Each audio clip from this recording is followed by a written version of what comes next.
요한복음 12장 20절부터 36절입니다. 제가 읽겠습니다.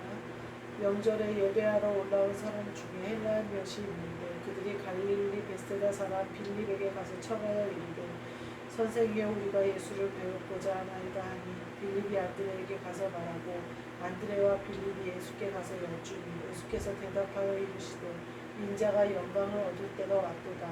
내가 진실로 너희에게 이르노니 한 알의 밀이 땅에 떨어져 죽지 아니하면 한 알 그대로 있고 죽으면 많은 열매를 맺느니라. 자기의 생명을 사랑하는 자는 잃어버릴 것이요 이 세상에서 자기의 생명을 미워하는 자는 영생하도록 보존하니라. 사람이 나를 섬기려면 나를 따르라. 나 있는 곳에 나를 섬기는 자도 거기 있으리니 사람이 나를 섬기면 내 아버지께서 그를 귀히 여기시리라. 지금 내 마음이 괴로우니 무슨 말을 하리니 아버지여 나를 구원하여 이때를 면하게 하여 주옵소서. 그러나 내가 이를 위하여 이때에 왔나이다.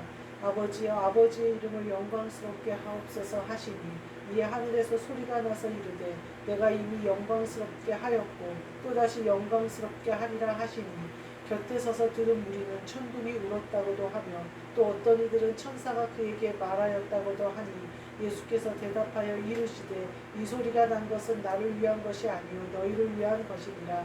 이제 이 세상에 대한 심판이 이르렀으니 이 세상의 임금이 쫓겨나니라. 내가 땅에서 들리며 모든 사람을 내게로 이끌겠노라 하시니 이렇게 말씀하시면 자기가 어떠한 죽음으로 죽을 것을 보이심이로라. 이에 무리가 대답하되 우리는 율법에서 그리스도가 영원히 계신다 함을 들었거늘 너는 어찌하여 인자가 들려야 하리라 하느냐. 이 인자는 누구냐. 예수께서 이르시되 아직 잠깐 동안 빛이 너희 중에 있으니 빛이 있을 동안에 다녀 어둠에 붙잡히지 않게 하라. 어둠에 다니는 자는 그 가는 곳을 알지 못하느니라. 너희가 아직 빛이 있을 동안에 빛을 믿으라. 그리하면 빛의 아들이 되리라. 아멘. 오늘 말씀은 나를 따르라 라는 말씀으로 함께 읽는 말입니다. 26절에 보면 나를 따르라 이렇게 표현하신 부분입니다.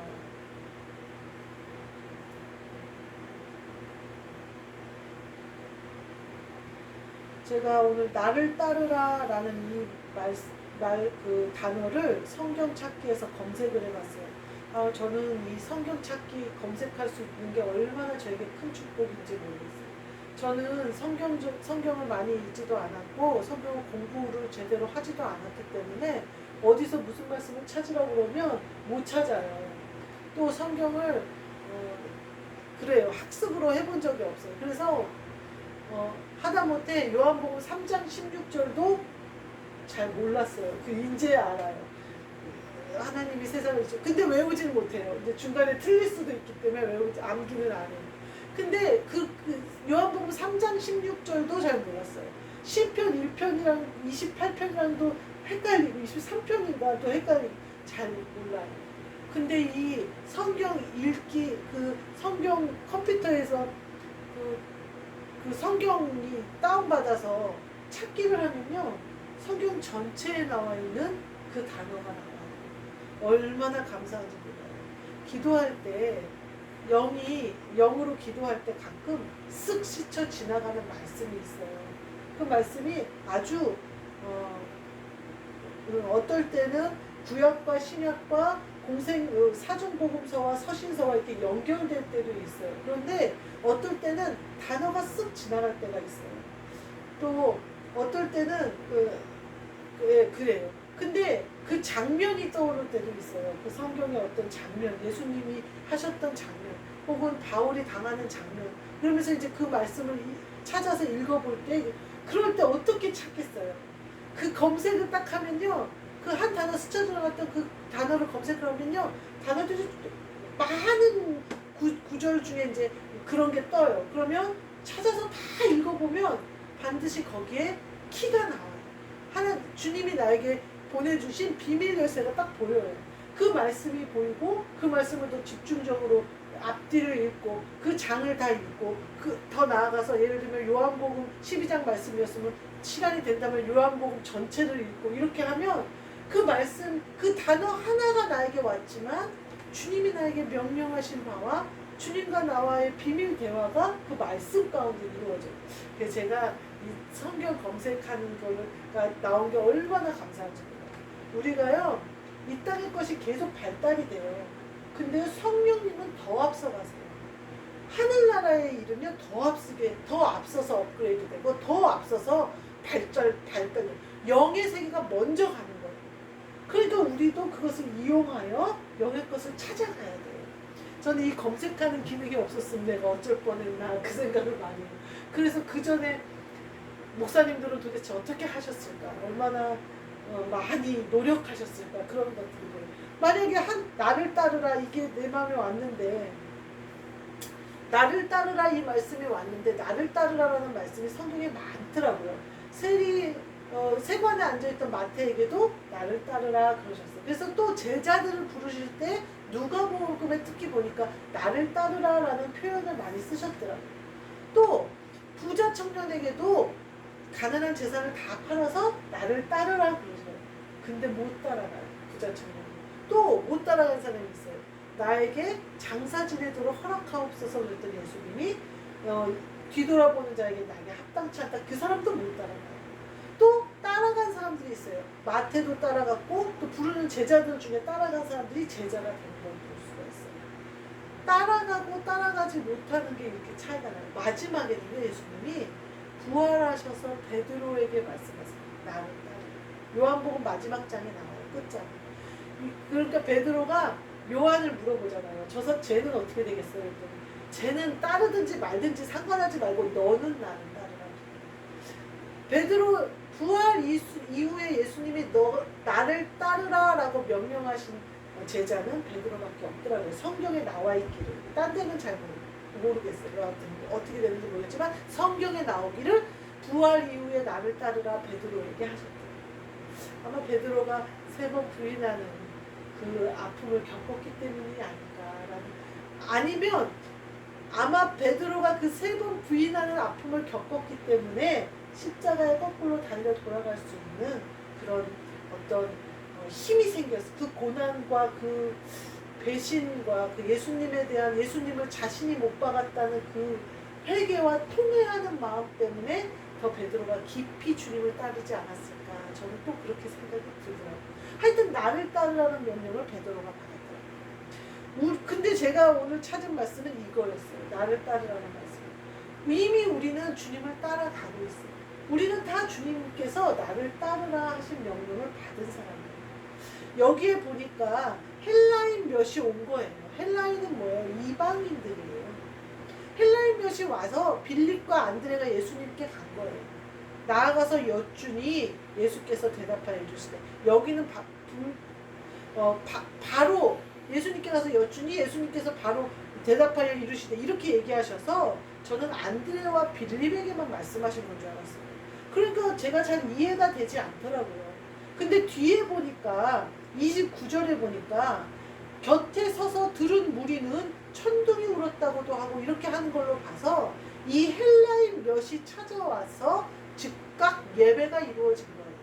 그래서 예수님이 헬라인 몇이 온 그들 또 곁에 선 무리들과 함께 그들에게 말씀을 증거하신 거예요. 왜냐하면 하늘로부터 소리가 났을 때 예수님이 뭐라고 하냐면 이 소리는 나를 위한 것이 아니라 너희들을 위한 것이다. 이렇게. 지금 예수님이 오늘 요한복음 12장에서 말씀하신 나를 따르라 하신 이 말씀은 십자가와 부활을 알고 나를 따라라. 예수님이 어떻게 죽으실 것을 설명하면서 아버지를 믿고 나를 믿어야 된다. 믿음에 대한 따르는 것을 표현하고 계셔요. 그러면서 아버지여 이때를 면하게 하여 주시옵소서. 그러나 내가 이를 위하여 이때에 왔나이다. 이렇게 얘기해요. 기도를 해요. 그 자리에서. 이 얘기는 아버지와 내가 하나라는 것을 그들에게 보여주기 위함이에요. 그러니까 하늘에서 소리가 났다는 거예요. 영광스럽게 하였고 또다시 영광스럽게 하였다. 근데 이 말씀을 아무도 알아듣지를 못해요. 천둥 소리가 났다고도 하고 이렇게 해요. 누구만 알아들은 거예요? 예수님만 알아들었어요. 또 요한이 요한복음을 쓸 때에 그때 그 천둥 소리가 그 소리였구나 라고 깨달았을지도 모르겠어요. 아니면 예수님이 뒤에 그 소리가 그 소리다 얘기해 주셨을 수 있는 거죠. 나를 예수님을 위한 게 아니라 너희들을 위한 소리인데 너희들은 알아듣지 못해. 그 사람들은 뭐만 들은 거예요? 천둥 소리만 들은 거예요. 훗날 성령이 임하셨을 때에는 부활 이후에 성령이 임하셔서 그들이 깨달았을 수도 있어요. 지금 예수님이 이 복음, 나를 따르라 하신 복음을 듣고 따른 사람은 없어요. 그러나 훗날 제자들이 예수님이 십자가 지실 때 다 흩어졌다가 부활 이후에 다시 만나 주심으로 말미암아 그들에게 성령이 부어지고 그들이 복음을 전하는 자들이 된 것처럼 그때는 어때요? 진짜 주님을 따르는 제자들이 됐죠. 각자 예수 그리스도가 된 거죠. 그리스도 예수가 그 안에 성령으로 오심으로 예수 그리스도가 하시는 일들을 그 제자들이 직접 하게 되는 거예요. 지금 이 말씀도 나를 따르라 하시는 말씀도 여기 있는 많은 사람들이 주님을 따르게 된다는 말씀이죠. 그래서 마지막에 그러는 거예요. 36절 말씀. 빛이 있을 동안에 빛을 믿어라. 너희는 지금 어둠에 다닌다. 그런데 어둠에 다니는 자는 알지 못하니 지금 빛이 있을 때 빛을 믿으면 빛의 아들이 되므로 어둠에 거하지 않는다. 근데 만약에 이들이 지금 믿었더라면 예수님이 십자가에 못 박히시는 것을 그래도 도망가지 않았을까 이런 생각이 제가 들어요. 아마 성령의 도우심 없이는 빛의 아들이 되지 못하지 않을까. 왜냐하면 성령님이 빛이시고 예수 그리스도가 빛이신데 그 그리스도가 우리 안에 오셔야 빛의 아들이 되거든요. 근데 그 그리스도가 우리 안에 오실 수 있는 방법은 부활하신 예수님이 계셔야 가능한 거거든요.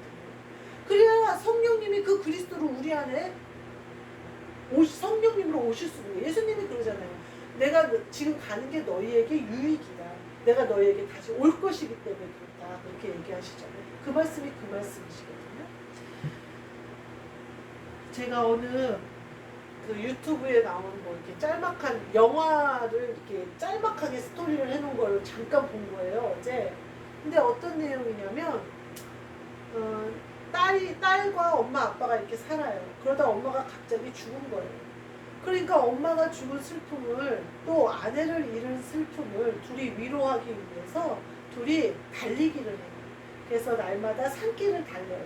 그러면서 그 시원한 바람을 맞고 이러면서 위로를 받는 거예요. 그래서 마음이 슬플 때마다 아빠랑 딸이 같이 이렇게 조깅을 해요. 그래서 이제 슬픔을 극복하고 위로를 많이 받고 둘이 극복해가는 과정에서 딸이 안구암에 걸린 거예요. 그래서 양쪽 시력을 잃어요. 그런데 양쪽 시력을 잃음과 동시에 아빠가 자취를 감춘 거예요. 그러니까 이 딸이 왜 아빠가 나를 떠났을까? 내가 이렇게 힘들 때 왜 아빠가 나를 떠났을까? 도저히 이해할 수가 없는 거예요. 그러니까 딸이 너무나 괴롭고 아프지만 자기가 아빠가 없으니까 그동안 익숙했던 집에 점점 적응을 하면서 자기 스스로 밥을 해먹고 이렇게 하게 돼요. 자기 스스로 이제 자기의 생활을 하게 돼요. 그러다 어느 날 조깅을 하고 싶은 거예요. 그 바람을 맞으면서 뛰었던 기억이 나요. 눈이 안 보이는 것에 적응이 다 된 상태인 거예요. 그러니까 한번 뛰어볼까? 이러면서 이제 슬슬 준비를 해요. 그래서 조금씩 뛰어요. 그러다 산길이니까 위험한 길이 있었던 거예요. 근데 이 아이가 그 방향을 잠깐 잃고 그 위험한 방향으로 가는 거예요. 그랬더니 뒤에서 아빠가 딱 잡는 거예요. 이쪽으로 가면 안 되잖아. 이리로 가야지. 아빠가 그 아이가 눈을 잃음과 동시에 그림자처럼 옆에 붙어 있었거든요. 그런데 전혀 내색하지 않아요. 없는 것처럼 벽에 있었어요. 왜냐하면 그 아이가 스스로 서야 하기 때문에 자기가 해주는 옆에 있으면서 아빠한테 요구하겠잖아요. 기대겠잖아요. 그렇게 해서는 이 아이가 스스로 살 수 없는 아이가 될까봐 아빠가 그림자처럼 완전히 밀착되어 옆에 있어서 따라다녔지만 그 아이 옆에 있는 척을 하지 않아요. 그 장면을 제가 봤어요. 그러면서 제가 생각했어요. 어쩌면 우리가 세상의 눈을 잃어버린 거예요. 우리가 영의 눈을 뜨고 하늘에 속한 사람으로 살기로 작정했다는 것은 우리가 세상의 눈을 잃은 거예요. 우리가 세상을 살아갈 때에는 어쩌면 더듬어 찾을지도 몰라요. 그래서 세상은요, 우리를 늑대 사이에 양을 보낸 것과 같다라고 예수님이 말씀하실 정도로 세상에서는 우리가 밥이에요. 근데 우리가 세상을 밥으로 씹어 삼킬 수 있는 방법이 있어요. 그거는요, 주님이 아버지가 내 옆에 그림자처럼 함께 하신다는 것을 믿는 거예요. 그러면요, 두렵지 않아요. 산길 조깅하는 거 두렵지 않아요. 산책하는 거 두렵지 않아요. 내가 위험한 길로 좀만 빠져도 바로 아버지가 잡을 것이기 때문에 우리가 영의 눈을 뜨고 움직인다는 것은 이처럼 아버지의 음성에 전적으로 의지하는, 우리가 예수 그리스도께서 보좌 위에서 명령하신 음성에 완전히 우리가 귀 기울여야 한다는 거예요. 그래야 맹인이 된 우리가, 영적 눈을 뜨지 못하는 우리가 세상 가운데서 빛의 역할을 하면서 세상을 집어삼키고 세상의 빛의 역할을 할 수 있게 됩니다. 이것은 주님이 우리 안에 오셔서 우리를 인도하신 사람 외에는 누릴 수 없는 거예요. 이게 주님이 나를 따르라 하신 말씀이에요. 주님을 따르라 하는 자들은 빛의 아들이 되어져서 주님이 빛 되심을 따라 가는 사람. 그런 사람은 내가 눈이 떴다고 자랑할 것도 없어요. 나는 눈을 뜨지 못해요. 내 눈이 되어주시는 거예요. 주님이 내 눈이 되어주시는 거예요. 그러면 어떻게 해야 돼요? 완전히 주님의 음성에 나를 완전히 맡겨야 돼요. 주님께 나를 완전히 맡겨야 돼요. 그래야 주님과 내가 하나가 되어져서 주님이 보시는 것을 보고 주님의 음성을 듣고 주님의 말씀하시는 걸 내가 말씀할 수 있다. 이게 되는 자들이 빛의 아들이에요. 제가 예전에 그림을 한번 본 적이 있는데, 젊은 남자가 이렇게 배의 키를 운전해요. 그 뒤에 예수님이 키를 이렇게 잡고 계세요. 누가 운전하는 거예요? 예수님이 운전하는 거예요. 근데 이 청년은 내가 운전한다 생각하고 이렇게 있어요. 근데 예수님이 이렇게 틀었는데 청년이 아니라고 이러면 배가 어떻게 되겠어요? 예수님이 운전하실 수 없죠. 네 고집대로 가는 거예요. 네 고집대로. 우리는요, 맹인이에요. 다 영의 눈이 닫혀있는 사람들이에요. 근데 주님이 빛으로 오셔서 그 눈을 띄워주신 거예요. 열어주신 거예요.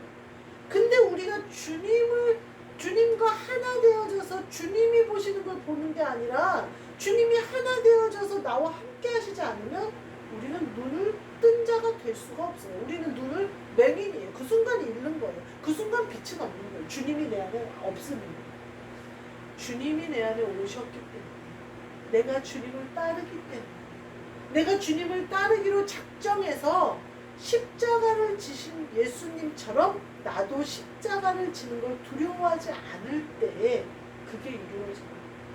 그거는 내가 예상하기로는 이쪽 산길로 가면 반드시 낭떠러지다 생각하고 길을 틀었는데 예수님이 그쪽 아니라고 낭떠러지로 가라고 하시면 낭떠러지로 가는 거예요. 왜냐? 우리는 영의 눈이 밝은 사람이 아니에요. 주님의 눈으로 봐야 돼요. 주님의 눈으로 보면 거기가 낭떠러지가 아니에요. 그러니까 주님이 주시는 음성과 주님이 주시는 빛을 따라가지 않으면 엉뚱한 길로 간다니까. 급박하니까 어때요? 아빠가 얼른 나타나서 어깨를 잡잖아요. 그쪽으로 가면 바위 밑에 떨어지는 길이니까 얼른 어깨를 잡잖아요. 주님도 물론 우리 안에 계시기 때문에 우리를 그렇게 인도하셔요. 문제는 뭐냐면 나를 따르라 하신 예수님의 말씀에 내가 전적으로 완전히 나를 맡겨야 된다. 그러면요, 주님이 보시는 눈, 주님이 열어주신 그 눈으로 볼 수 있게 돼요. 근데 우리가 주님과 온전히 하나 되지 않고 내 고집대로 하면요, 키를 주님이 마음대로 할 수 없는 것처럼 엉뚱하게 내가 보고 싶은 것을 본다는 거예요. 선악과를 먹어버려서 세상의 눈이 떠져 버린다는 거예요. 선악과는 죽어야 돼요. 선악과는 없어야 돼요. 우리는 생명나무만 내 안에 있어야 돼요. 생명나무 대신 그리스도만 내 안에 있어야 돼요. 그러니까 뭐예요? 세상의 눈이 떠질 필요가 없어요. 그렇게 되면 영의 눈으로 세상을 보게 돼요. 그 완전히 다른 시선이에요. 죽을 길이 바로 살 길이 되어지고 살 길이 죽을 길이 되어지고 낭떠러지라고 생각했던 그곳이 바로 샘물이 흐르는 곳이 되고, 그 샘물이 흐른다고 생각하는 그곳이 독약이 있는 곳이 됩니다. 영의 눈으로 보는 자만이 온전한 하늘의 일을 이루고 주님의 뜻을 이루고 주님이 하신 그 일을 하는 거예요. 그리고 그렇게 주님이 하신 그 일을 하는 자들은 고난 가운데 같고 세상의 고통 가운데 있는 것 같으나 하늘의 영화로움을 날마다 경험하며 마음의 평안과 기쁨을 누리는 자들입니다. 그 비밀을 빛의 아들이 되지 않은 사람들은, 주님을 따라가지 않은 사람은 결단코 알 수 없는 그 비밀, 우리 모두가 갖고 있는 그 비밀을 우리는 누리는 거예요. 우리 제대로 주님 따라가서 주님과 함께해서 주님이 내 안에 빛으로 오심을 믿음으로 빛의 아들이 되셔서 주님이 보시는 그것으로 봄으로 말미암아 맹인이 하는 바로 보고 밝은 길로 가는 저와 여러분이 되시기를 주님의 이름으로 축복합니다. 기도하겠습니다. 하나님 감사합니다. 우리에게 빛으로 오셨사오니 나를 따르라 하실 그 말씀이 우리 안에 온전히 이루어져서 주님만을 따라가는 빛을 따라가는 우리 모두 되게 하여 주옵소서. 그리하여 보고 가게 하시며 듣고 가게 하시며 즉시 순종하며 주님이 마음껏 우리를 쓰실 수 있고 저희가 마음껏 주님께 우리 모든 것을 내어드릴 수 있는 하나 되는 한영되는 교통교제하는 놀라운 축복이 우리 모두에게 있게 하여 주옵소서. 또한 이 축복이 우리 자녀와 우리 가정에도 충만하게 우리 교회에도 충만하게 임하게 하여 주옵소서. 예수 그리스도의 이름으로 기도하옵나이다. 아멘. 하늘에 계신 우리 아버지 이름이 거룩히 여김을 받으시오며 나라가 임하시오며 뜻이 하늘에서 이루어진 것 같이 땅에서도 이루어집니다. 오늘 우리에게 일용할 양식을 주시옵고 우리가 우리에게 죄 지은 자를 사하여 준 것 같이 우리 죄를 사하여 주시옵고 우리를 시험에 들게 하지 마시옵고 다만 악에서 구하시옵소서. 나라와 권세와 영광이 아버지께 영원히 있사옵나이다. 아멘.